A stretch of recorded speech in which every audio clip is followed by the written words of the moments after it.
ओम नमः शिवाय, हर हर महादेव, जय महाकाल। कैसे हैं सब लोग। मेरे देव आदिदेव महादेव जी की कृपा सदैव आप भक्तों पर यूं ही बनी रहे, आपकी सारी मनोकामनाएं पूरी हो, यही मैं महादेव जी से प्रार्थना करता हूं। देखिए, अगर आपके घर में धन की बहुत ज्यादा कमी है, व्यापार अच्छे से नहीं चल रहा है, परिवार में सुख शांति समृद्धि नहीं है, कलेश बहुत ज्यादा है, बीमारियां बहुत ज्यादा है, या फिर आपकी कोई मनोकामना है पूरी नहीं हो रही है, उपाय करते करते थक चुके हो, तो मात्र एक बार माता अशोक सुंदरी वाला उपाय जरूर कीजिएगा। मात्र एक चावल और शहद आपको लेना होगा, आपकी जो भी मनोकामना होगी पूरी जरूर होगी। आप जो मांगोगे वो सब कुछ मिलेगा।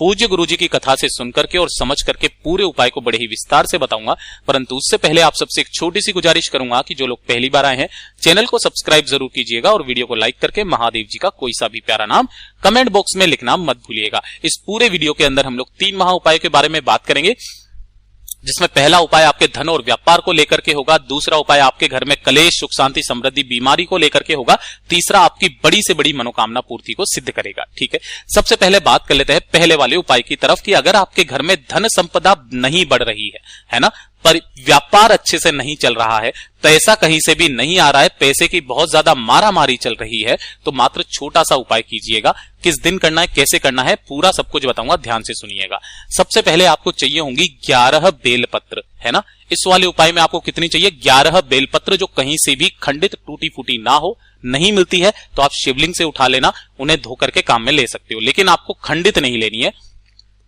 11 बेलपत्र ले लेना। उसी के साथ में आपको चाहिए होगा लाल चंदन और पीला चंदन। ये तो है पीला चंदन, ये वाला है लाल चंदन। इस तरीके से दोनों चंदन आपको इस वाले उपाय में लेना है। और 1 लोटा शुद्ध जल, ध्यान रखना, 1 लोटा शुद्ध जल जो आप लोगे ना, ये ताजा जल लेना, ऐसा नहीं है 2-3 दिन पुराना वाला आप जल ले लोगे।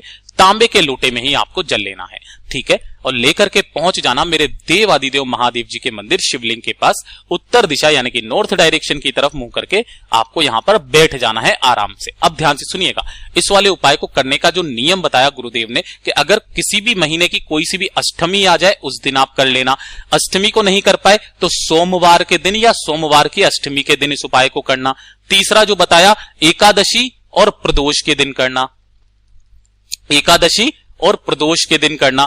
या फिर आप इस वाले उपाय को 12 महीने शिवरात्रि आती है, किसी भी शिवरात्रि के दिन आप इस उपाय को करना। यानी कि जो भी खास तिथियां है उसी दिन आपको इस वाले उपाय को करना होगा, किसी और दिन मत करना, ठीक है ना। ध्यान से सुनिएगा, जैसे ही आप यहां पर पहुंचते हो, उत्तर दिशा की तरफ मुंह करके आप बैठ जाते हो। सबसे पहले आपको करना क्या है कि आपने जो 11 बेलपत्र लिए हैं, उन 11 बेलपत्र पर आपको लगानी होगी चंदन की बिंदी, है ना। अंग का संबोधन जो गुरुदेव ने बताया था, चिकने हिस्से की तरफ जो बड़ी वाली पत्ती है, इस पर आपको लाल चंदन की बिंदी लगानी होगी, अंग का संबोधन।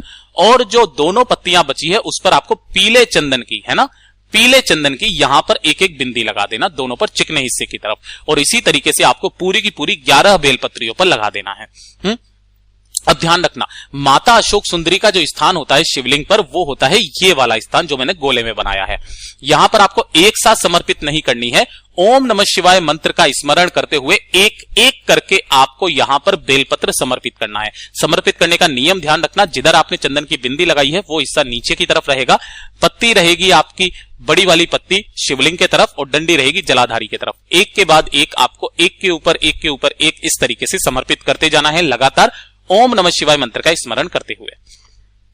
ये हो गया। अब उसके बाद में जो आपके पास में 1 लोटा शुद्ध जल है, उसे आपको अपने दोनों हाथों में पकड़ना है और खड़े हो जाना है ना। दोनों हाथों में पकड़ करके खड़े हो जाना है। और खड़े हो जाने के बाद में आपको क्या करना, देखिए जैसे कि आप इधर की तरफ खड़े हुए हो ना, जल चढ़ाने का भी एक खास नियम और तरीका है। इधर की तरफ खड़े हुए हो तो अपने दोनों हाथों को यहां तक लेकर के जाना, लोटा जो पकड़ोगे आप उल्टा पकड़ोगे इस तरीके से, है ना, इस तरीके से पकड़ना। यहां पर आपको सबसे पहले जल की धार माता अशोक सुंदरी के ऊपर जो आपने बेलपत्र समर्पित किए हैं उन्हीं बेलपत्र पर समर्पित करना इस तरीके से, है ना। किधर की तरफ में मुंह रहेगा आपका, इधर की तरफ में आपका मुंह रहेगा, ठीक है। और उसके बाद में इसी वाले जल को आपको धार बंद नहीं करनी है, ऐसे के ऐसे चढ़ाते हुए शिवलिंग के ऊपर तक लेकर के आना है और ओम नमः शिवाय मंत्र का कंटिन्यू स्मरण करते रहना है। मेरे देव आदिदेव महादेव जी ने चाहा तो आपकी जो धन की समस्या है वो जीवन के लिए खत्म हो जाएगी। पूज्य गुरु जी का बहुत ही ज्यादा और अद्भुत उपाय है ये। केवल इतना सा आपको उपाय करना है, 2 मिनट यहां पर बैठना है, महादेव जी का स्मरण करना और घर की तरफ चले आ जाना। तो ये जो उपाय होगा ये होगा आपकी धन संपदा को बढ़ाने के लिए।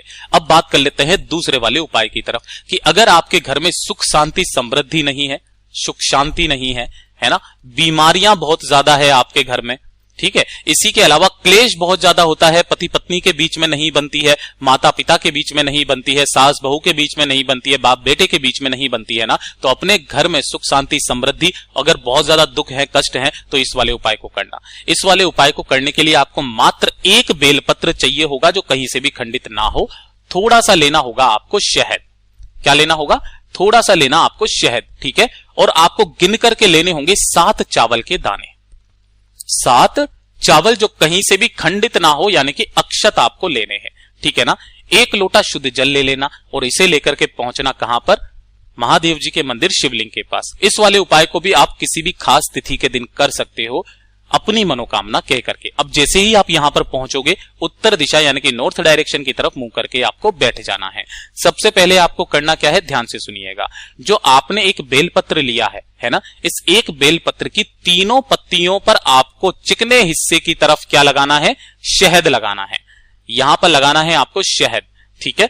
शहद लगाने के पश्चात जो आपने 7 चावल के दाने लिए हैं, उन 7 चावल के दानों को आपको चिपका देना है। कहां पर? ये जो बड़ी वाली पत्ती है ना, इस पर आपको चिपका देना है। देखिए ये गिरेंगे नहीं क्योंकि ये शहद से चिपक जाते हैं, ठीक है ना, गुरुदेव ने साफ बताया। उसके बाद इसे यहां से पकड़ना, इस स्थान से, और इस स्थान से पकड़ने के बाद आपको माता अशोक सुंदरी का जो स्थान है ना, ये वाला स्थान, इस वाले स्थान पर उसी तरीके से समर्पित करने का जो नियम है कि बड़ी वाली पत्ती रहेगी शिवलिंग की तरफ, डंडी रहेगी जलाधारी की तरफ, ऐसे समर्पित करना। जिधर की तरफ आपने शहद और चावल लगाए हैं ना, वो नीचे की तरफ रहेंगे, ऐसे रख देना। उसके बाद में 1 लोटा शुद्ध जल लेना और उसे महादेव जी की शिवलिंग के ठीक ऊपर आपको समर्पित करना होगा अवधूतेश्वर महादेव जी के नाम से। किनके नाम से? अवधूतेश्वर महादेव जी के नाम से समर्पित करना। समर्पित कर दिया। समर्पित करने के पश्चात जो भी जल बहता बहता जलाधारी से नीचे की तरफ आकर के गिरेगा ना, उस जल को आपको एकत्रित करना है ना। एकत्रित करने के बाद अपना नाम और गोत्र बोलना, महादेव जी से जिस उपाय के लिए आपने किया है उसकी कामना करना। कामना करने के पश्चात इस जल को लेकर के घर पर आ जाना। इस जल को आपको अपने घर में कोने कोने में छिड़क देना है, बाथरूम और शौचालय को छोड़ करके, और जो जल बच जाए उसे घर के सदस्यों को आचमन करवा देना है। यकीन मानिए आपके घर से बीमारियां दूर होगी, आपके घर में सुख शांति समृद्धि हमेशा बनी रहेगी। जिस तरीके से आपने शहद जो मीठा लगाया है ना, आपके घर में भी मिठास घुलने लग जाएगी। पूज्य गुरु जी का ये वाला उपाय बहुत ही ज्यादा खास और अद्भुत है, जरूर कीजिएगा। अब बात कर लेते हैं सबसे आखिरी उपाय की, जो कि है आपकी मनोकामना पूर्ति से संबंधित तीसरा उपाय। अगर आपके कोई बड़ी से बड़ी मनोकामना है पूरी नहीं हो रही है ना, एक उपाय को कीजिएगा, ठीक है ना। आपकी कोई सी भी मनोकामना क्यों ना हो, पूरी जरूर होगी। आपको लेनी होगी इस तरीके से 5 बेलपत्र जो कहीं से भी खंडित टूटी फूटी ना हो। मैं फिर कहता हूं, अगर नहीं मिलती है तो आप शिवलिंग से उठा लेना, ठीक है। इस तरीके से 5 बेलपत्र लेना। इसी के साथ में आपको लेना होगा क्या? पीला चंदन। क्या लेना है? पीला चंदन। पीला चंदन लेना।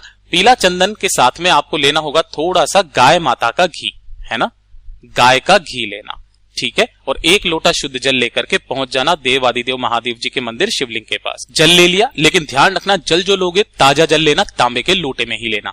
पहुंचना मेरे देवादिदेव महादेव जी के मंदिर शिवलिंग के पास। उत्तर दिशा नॉर्थ डायरेक्शन की तरफ, हमेशा बताता हूं इसी दिशा में करके आपको जल चढ़ाना चाहिए। जो भी पूजा उजा अर्चना करे वो ऐसे ही करना, ठीक है। अब जो आपने 5 बेलपत्रियां ली है, उस 5 बेलपत्रियों पर जो ऊपर वाली पत्ती है ना, इस पर आपको लगाना होगा अच्छे से पीला चंदन, है ना। यहां पर क्या लगाना होगा? पीला चंदन। और जो ये दोनों पत्तियां बची है, इन दोनों पत्तियों पर लगाना होगा गाय माता का घी। इसी तरीके से आपको 5 बेलपत्रियां आपको क्या कर लेनी है? एक के ऊपर एक इसी तरीके से लगा करके एक के ऊपर एक रख लेनी है। इन सभी को आपको उठाना है इस स्थान से। इस स्थान से उठा करके माता अशोक सुंदरी के स्थान पर 5 बेलपत्रों को आपको ऐसे करके टच करवाना है ना। टच करवा करके आपको अपना नाम और गोत्र बोल करके अपनी मनोकामना कह देनी है। और मनोकामना कह देने के पश्चात इन्हीं 5 को उठा करके ऐसा का ऐसा ही कि सारी की सारी पत्तियां की जो डंडी रहे वो रहे जलाधारी की तरफ, माता अशोक सुंदरी के तरफ, और बड़ी वाली पत्ती का मुख आपकी तरफ, यहां समर्पित कर देना। और उसके ऊपर 1 लोटा शुद्ध जल मेरे देवादिदेव महादेव जी को ओम नमः शिवाय श्री शिवाय नमस्तुभ्यं का स्मरण करते हुए कुंदकेश्वर महादेव जी के नाम से समर्पित करना। कुंदकेश्वर महादेव जी के नाम से समर्पित करना, ठीक है ना। और अपनी कामना बोल करके वापस घर के तरफ चले आ जाना। गुरुदेव ने बताया ज्यादा से ज्यादा 2 महीना आपकी जो भी कामना होगी पूरी जरूर होगी। पूज्य गुरुजी ने जैसा अपनी कथाओं में बताया वैसा आसान भाषा में आपको बताने का संपूर्ण प्रयास किया।